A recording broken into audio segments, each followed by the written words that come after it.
Tadparam Paryaya Vedmahe Jnanalingeshwaraya Dhimahi Tanno Guru Prachodayate Om. Om Yoga Maharishi Dr. Swami Geetananda Giri Guru Maharaj Ki Jai. Namaste, Namaskar, Swagatam, Vanakkam. Welcome back to another of our sessions. And we have been recently working on the Surya Prana Mudra. Surya, the energy of the sun, the solar power.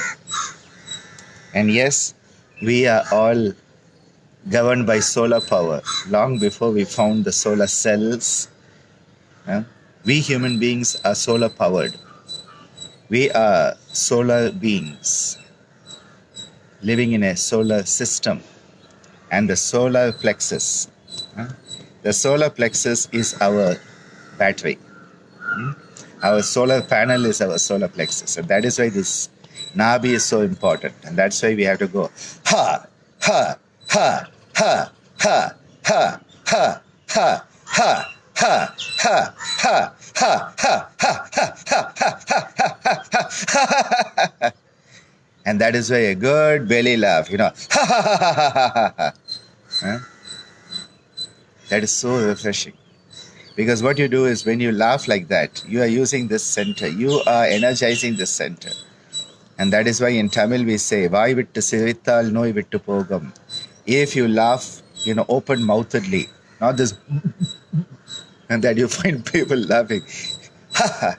It should be explosive. Ha. Why vittu sirital? Ha ha ha ha. Ha ha ha. What you are doing is that you are connecting to yourself. Your solar plexus is your psychic umbilical cord. You are connecting to the universe.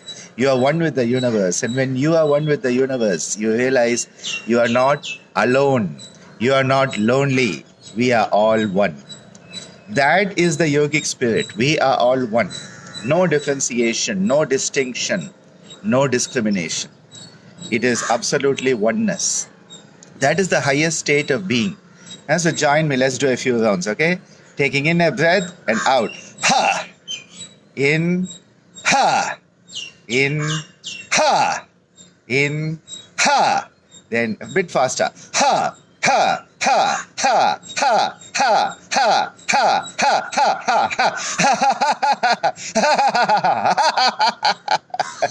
Laughing with all of you and laughing at us.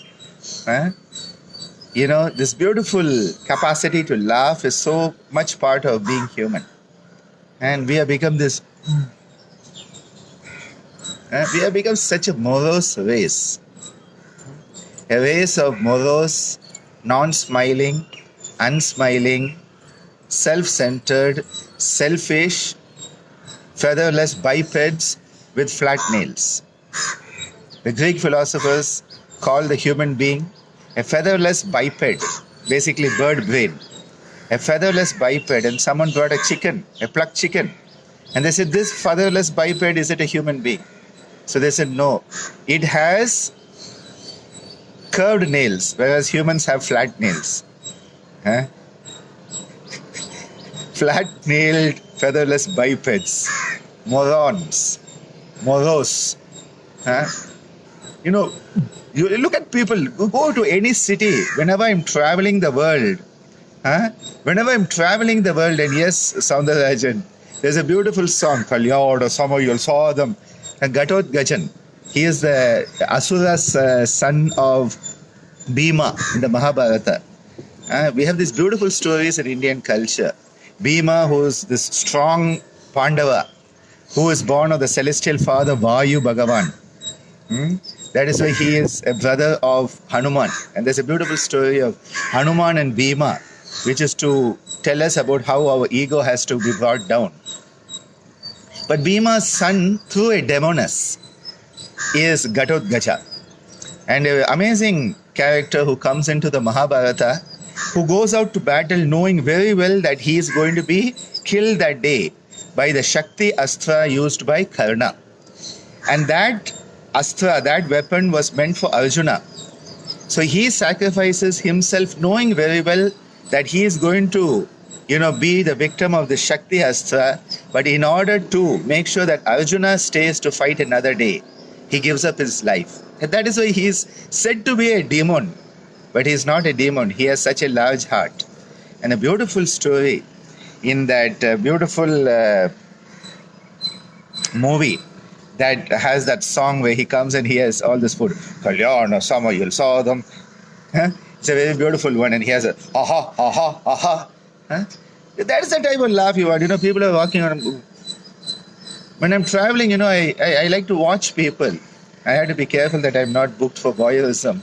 But I watch people. I'm sitting in the airport. I just see people, our human race, moving around. You go to cities and you watch people. Everybody with his earphone on, and everybody locked in themselves and looking so morose. I'm trying to recreate it. It's a bit tough for me, but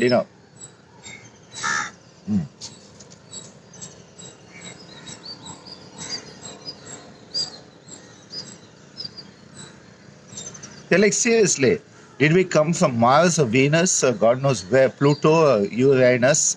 Why can't we be that solar being that we are? So let's get some energy moving, okay? What we are going to do is we're going to do a very simple version of the Ha Kara. Kara means to do or make. Ha is making the Ha sound, okay? It's a very simple movement. When we breathe in, we clap the hands, okay? And when we breathe out, Ha. Okay, join me if you can. Ready? In, Ha. In, Ha. In, Ha. In, Ha. Ha. Ha. Ha.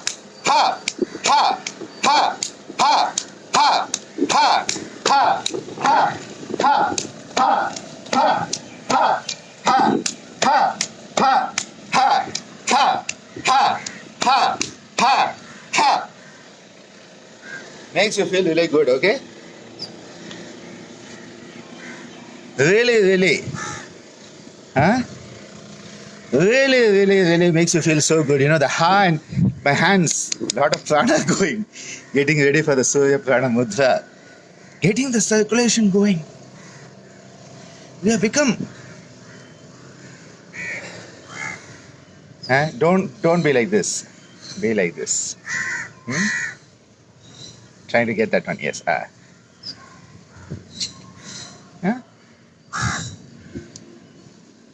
This is this. This is. Get locked into it. This is where we have to expand our consciousness. When we talk about the energy of the sun, Surya, the energy of the sun is a very important energy source that also is related to what is called the Agni Tattva, the fire principle. Because as we have seen, the sun is having that great energy, a fiery energy. In fact, in the early morning as the sun comes up over the horizon,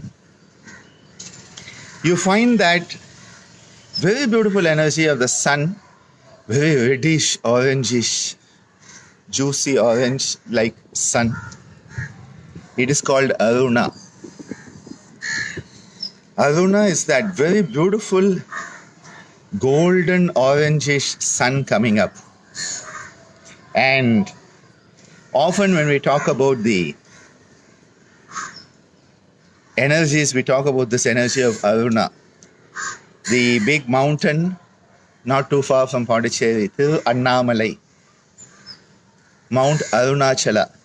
Aruna Achala. Achala means that which doesn't move. A mountain is that which doesn't move. Well, we human beings cut it up in pieces and move it away. Again, what a mess we have made this planet. Arunachala is the mountain which is red, the red mountain. Because the concept is at that place, Arunachala, Tirunamalai, is said to be the sthala, is the place where Lord Shiva manifests as a column of fire. Maybe it was a volcano, and there was a volcanic eruption or something at some time, and so they called it a column of fire. And it is related to the Agni Tattva, the principle of fire. This principle of fire that the sun represents externally is also in us internally as what is called the Agni. And these Agnis are well understood in Ayurveda, the sister science of yoga. In fact, Swamiji used to say Ayurveda and yoga share so much that it is actually Ayur Yoga. He used to coin a term, nowadays you find people using it, Ayur Yoga, where Ayurveda and yoga have come together, especially when yoga is applied therapeutically. Many of the principles of Ayurveda are there. That is why many people believe that yoga is one part of Ayurveda. That is one of the perspectives of many practitioners. The concept of the Agni within us, and there are said to be 13 types of Agnis. The one Agni which is right here, this Ha, Ha, this is the Jatara Agni, Jatara. And that is why this area is the Jatara. So whenever you are twisting this area, it is called Jatara Parivritta. Jatara Parivritta. Parivritta means to twist. So, we have practices where you lie down and you lift your leg and you take it to the other side, or you lift your leg and go to the other side, or you bring both legs and go to the other side, or both legs and this side. All of those practices they are part of the digestive group that are taught at ICYER.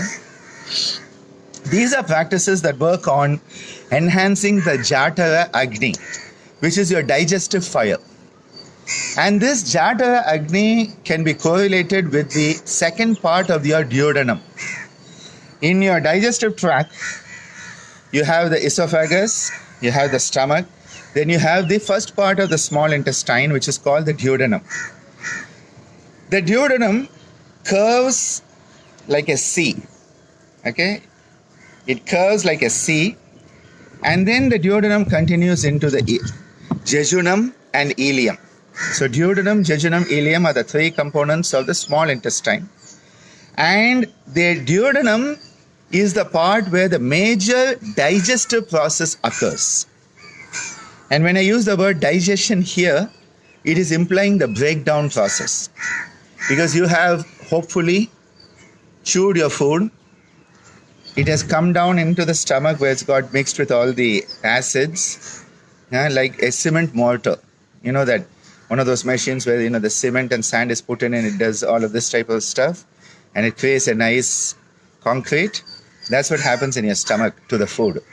And it becomes something called chyme. That's the name they give it. Now that chyme travels into the duodenum, and in the duodenum it starts to be acted upon by various digestive enzymes. That is why I say this is the seat of the digestive process. Ingestion is this part, ingestion. So ingestive process, digestive process, absorptive process is the next part, and then the assimilative process, where all of those nutrients are taken into your system so that you can assimilate them and use them to build up your own system. So we have the ingestive, digestive, we have the assimilative, and I left off something. Anyway, ingestion is this part. The second is the digestion. So the main component of digestion is your duodenum. And especially the second part, the C-shaped duodenum, is a very important component, because that is the place where the pancreatic duct, it is the opening, the tube. A duct is a tube. So it is the opening, the tube that comes from the pancreas, the exocrine pancreas. Don't confuse it with the part of the pancreas that gives us insulin and glucagon. That is the endocrine pancreas. The exocrine pancreas An exocrine gland is a gland that secretes locally and acts locally. An endocrine secretes into the bloodstream and acts globally. So endocrine is global, exocrine is local. Okay? So exocrine part of the pancreas, their digestive enzymes are secreted into the second part of the duodenum through the pancreatic duct. Similarly, from the liver, that big organ, the biggest internal organ, that liver has to secrete bile, which is basically the pitta component.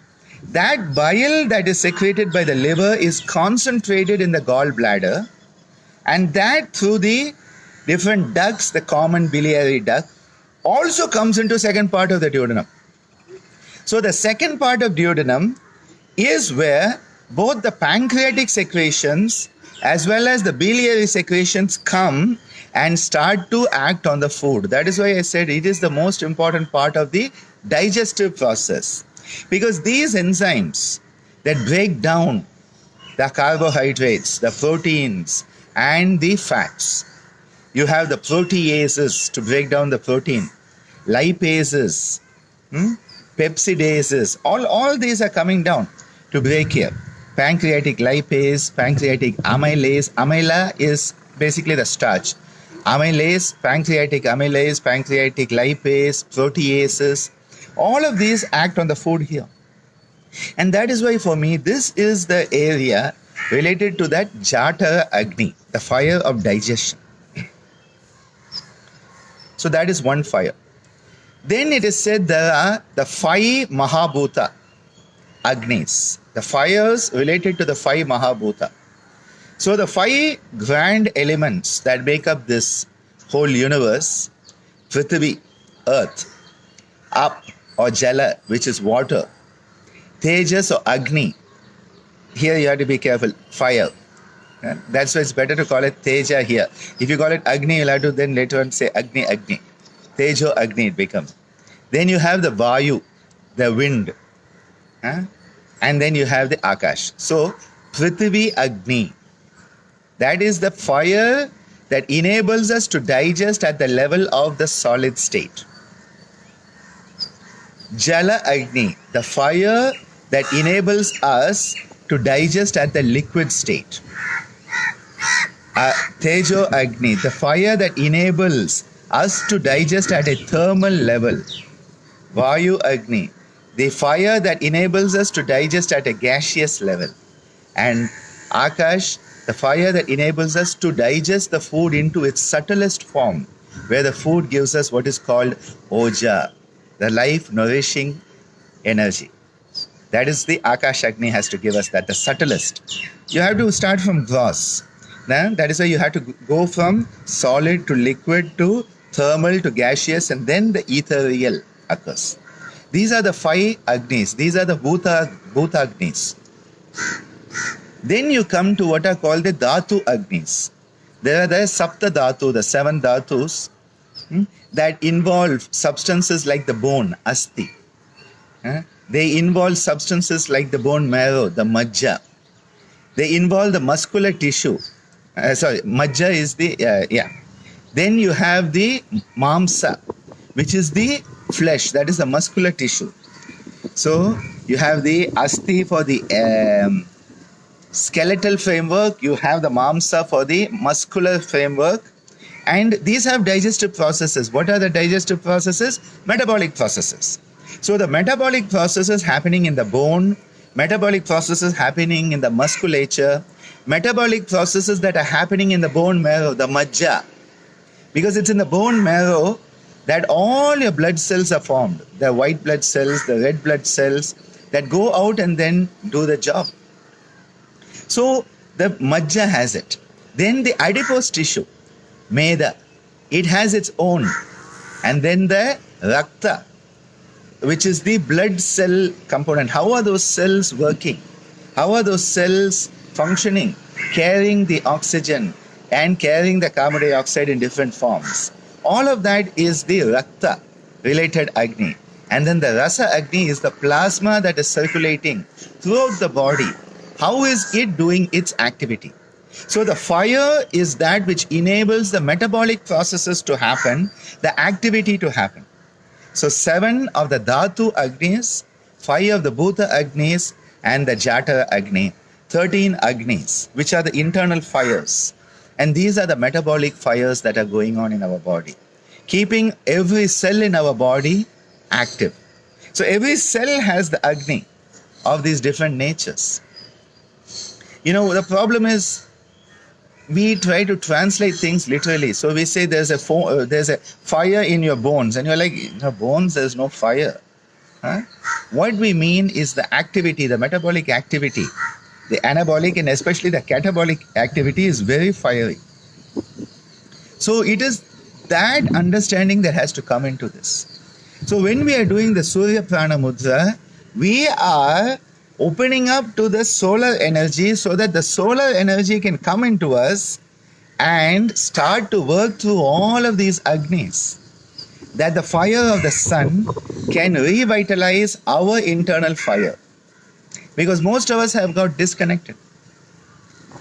If you do not connect to the sun, how are you going to get recharged?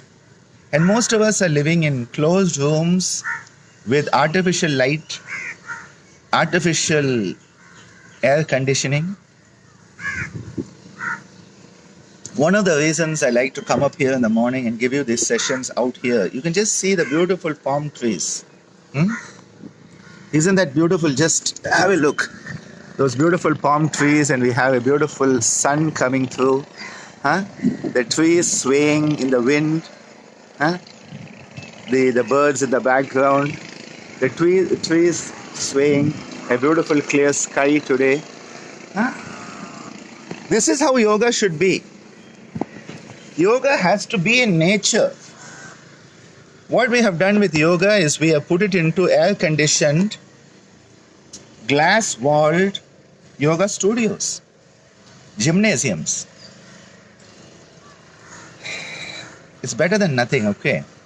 It's better than nothing, but whenever possible, get out into nature. The fresh air, the sun, the air. If you have a lake near you, go out near that lake. Over the water, there is that pranic charge that comes. That is why yoga and nature have to be entwined. When I made my 19 DVDs, thanks to Naveen Daswaniji, we made it a point that as much as possible, we would go out. And all the episodes would be shot as much as possible in nature. So, ICYER, I remember her doing some of her components out in a field. We went out 10 kilometers into one of the fields of South India, and we did the practices there. With Shobana, we went up into, a little mountainous area to do it. We went to the beach to do it. We went to the lakes to do it. We went to the garden to do it. And I remember when my dear sister, Vibha, who's in Bangalore, and we did the office yoga. We said, well, office yoga has to be done in an office. Yoga in your office has to be in an office. And by the end of the segment, we were like, this is really claustrophobic. And I said, okay, when we came into the relaxation and contemplative part, I said, let's go out. So we had her sitting there, and then from her closed eyes, suddenly we went out, and I said, oh, wow, thank God. Now I can be on the beach. And so, we could be out in the beach, and we could have the trees and the air, and it was so liberating. It's there on YouTube or Vimeo, it's there. And it's beautiful because, it's liberating when you're outside. We have lost connection with nature. So we need to retain that, okay? Let's do a few rounds of the Surya Prana Mudra today. Taking up a seated position. It could be any position where you are comfortable. I personally always prefer the Vajrasana because the Vajrasana, as I have said before, is a human pose. It is a posture that can only be done by human beings, and hence it reminds us of our humanity. It's a very good reminder that yes, we are to be human. And again, the concept in Vajrasana is you are lifting the self by the self. The message of the Bhagavad Gita is brought out so beautifully. Lift the self by the self. And you are lifting yourself when you sit in the Vajrasana. When you sit on your heels, there's a sense of you are lifting yourself. An upliftment occurs. It also makes the whole respiratory system work much, much better. So, definitely, if you're going to do any breathing practices, it really, really is useful. Now, after you have mastered the techniques, you can adopt other postures. But the cross-legged postures limit your breathing. So especially for beginners, please, trying to breathe in a cross-legged position is not going to give you the maximum capacity. Do it in Vajrasana. Later on, when you have developed a capacity, you can sacrifice a little bit of that for other benefits that come with the cross-legged position. I'm not saying don't do in cross-legged. I'm saying initially, a beginner sitting in cross-legged trying to breathe is not going to be breathing efficiently. That's what I'm saying. Okay? Let's come into this and bring the hands together at the heart center. Okay, remember heart to heart conversation with the sun. That's what Surya Prana Mudra is. Breathing out, breathing in, 2, 3, 4, 5, 6. Breathe out, 2, 3, 4, 5, 6. Breathe in, 2, 3, 4, 5, 6. Hold, 2, 3. Out, 2, 3, 4, 5, 6. Hold, 2, 3. Don't forget to blink. Breathe in, 2, 3, 4, 5, 6. Hold, 2, 3.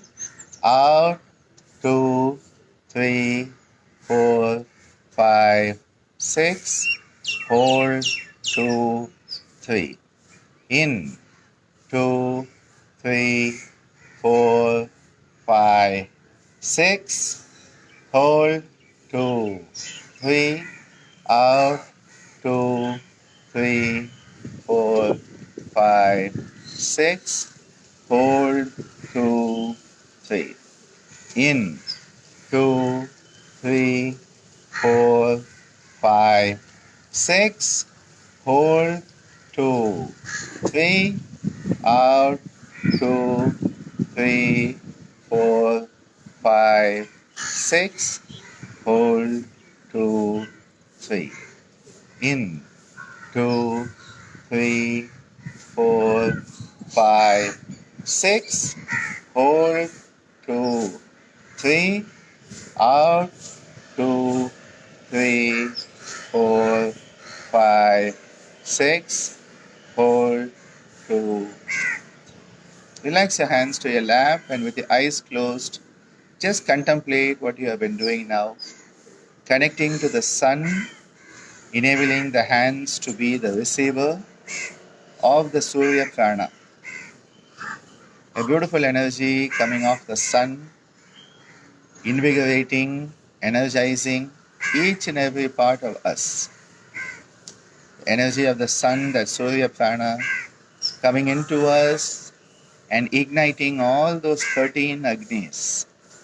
The Jatava Agni, the 5 Mahabhuta Agnis of Prithvi, Up, Tejas, Vayu and Akash, and the Sapta Dhatu Agni of the Asti, Mamsa, Meda, Majja, the Shukra, all Rasarakta, all of them being given a very beautiful energization through this, enabling all your metabolic activities to be as harmonious as possible.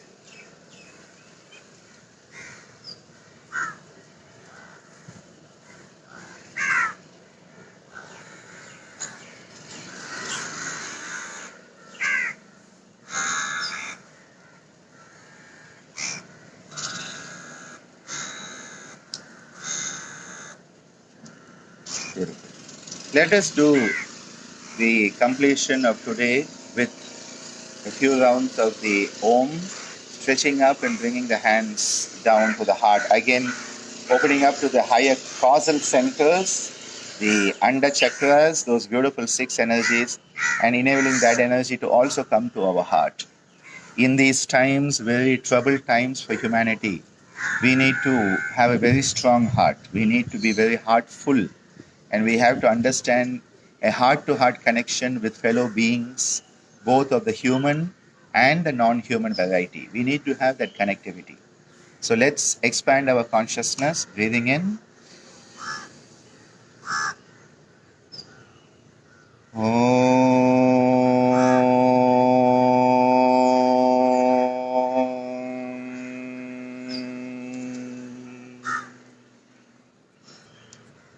Breathing in, stretching up.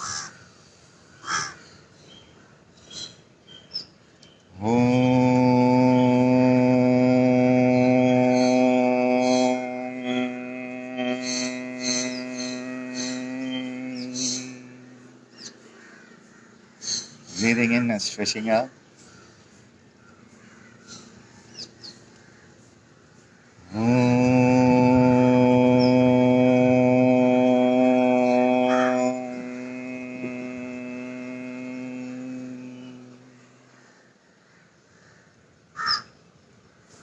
Let the energy of the sun, let the energy of these cosmic centers empower our heart.